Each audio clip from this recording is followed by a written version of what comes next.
विश्व फटिकराय युवा मोर्चे के कार्यकर्ताओं ने फटिकराय में प्रभावित परिवारों को खाद्य सामग्री सौंपी। मौजूदा कोरोना महामारी से पूरा देश ग्रसित है। ऐसे में राज्य में कोरोना के मामले की संख्या दिन ब दिन बढ़ती जा रही है। स्वाभाविक रूप से गरीबों के प्रतिदिन जीवन में इसका प्रभाव पड़ रहा है। कुछ ऐसा ही हाल फटिकराय विधानसभा क्षेत्र का भी है। क्षेत्र के गोकुल नगर में कई परिवार होम क्वारंटाइन में है। इस बार भाजपा का युवा मोर्चा फटिकराय मंडल उनके साथ खड़ा रहा और मदद का हाथ बढ़ाया। शुक्रवार को ऊनकोटी जिला परिषद के अध्यक्ष अमलेंदु दास ने कोरोना क्षेत्र में पीड़ितों के घरों का दौरा किया और उन्हें खाने का सामान सौंपा। उन्होंने ये भी कहा कि युवा मोर्चा भविष्य में भी हमेशा असहायों के साथ रहेगा। राहत सामग्री के वितरण में युवा मोर्चा फटिकराय मंडल के सह अध्यक्ष कंकन भौमिक, शक्ति केंद्र नंबर 50 के इंचार्ज विश्वजीत देव सहित अन्य युवा कार्यकर्ता मौजूद थे।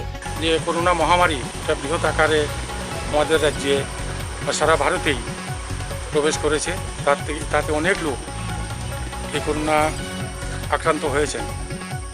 তাদের কাছে সামনে দাঁড়ানোর জন্য এই বিপদ সময়ে আমাদের গ্রামের যুব মোর্চা তরফ থেকে সামান্য কিছু ত্রাণ সামগ্রী ওদের ঘরে ঘরে পৌঁছে দেওয়া হচ্ছে।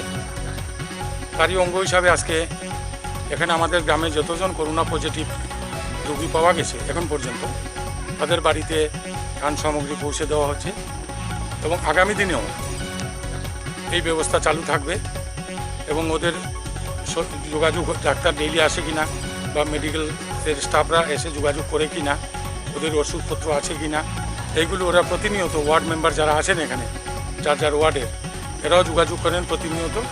আজকেও এখানে সবের বাড়িতেই সকালবেলা এখানে হসপিটাল থেকে লোক এসে ওদের সঙ্গে যোগাযোগ করে গেছেন। আমরা এখন যুব মোর্চা বেরিয়েছে ওদের বাড়িতে অল্প সামান্য ত্রাণ সামগ্রী বিতরণ এবং ওদের হাল কৈফিয়ত জানার জন্য ওদের কোনো অসুবিধা হচ্ছে কি না, আর যদি হয়ে থাকে তো ওদেরকে সবাইকে নম্বর দেওয়া হচ্ছে যে এই নম্বরে যোগাযোগ করবেন, কোনো সমস্যা হলে আমরা পৌঁছে দেবো আপনার বাড়িতে। শাক সবজি থেকে ধরে বাজারহাট যা কিছু লাগে যথাসাধ্য সাহায্য করা হচ্ছে ওদেরকে। এইটাকে উদ্দেশ্যে নিয়ে যুব মোর্চা একটা বৃহৎ কাজে আত্মনিয়োগ করেছে এবং আগামী দিনেও এটা জারি থাকবে।